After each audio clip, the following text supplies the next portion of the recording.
क्या भारत में सोना खरीदना अब और महंगा होने वाला है? और क्या सरकार का यह बड़ा फैसला देश की अर्थव्यवस्था और रुपए को बचाने के लिए लिया गया है?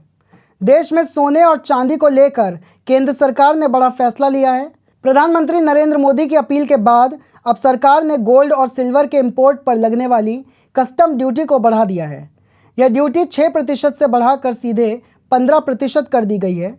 सरकार के मुताबिक इस फैसले का मकसद विदेशों से होने वाले सोने के आयात को कम करना, विदेशी मुद्रा भंडार पर दबाव घटाना और लगातार कमज़ोर हो रहे रुपए को संभालना है। हाल ही में भारतीय रुपए डॉलर के मुकाबले अपने सबसे निचले स्तर तक पहुंच गया था। दरअसल भारत दुनिया के सबसे बड़े गोल्ड उपभोक्ताओं में शामिल है और देश अपनी ज़रूरत का लगभग पूरा सोना विदेशों से खरीदता है। ऐसे में हर साल अरबों डॉलर सिर्फ गोल्ड इंपोर्ट पर खर्च हो जाते हैं।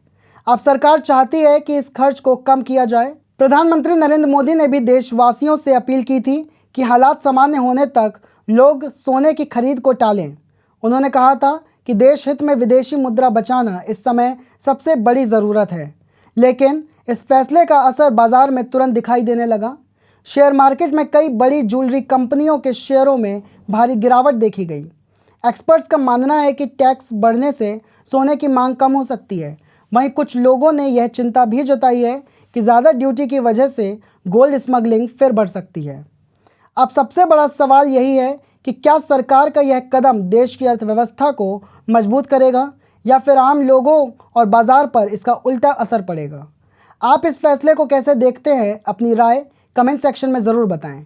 मैं हूं प्रियांशु शंखवार और आप देखते रहिए द इंडिया प्लस।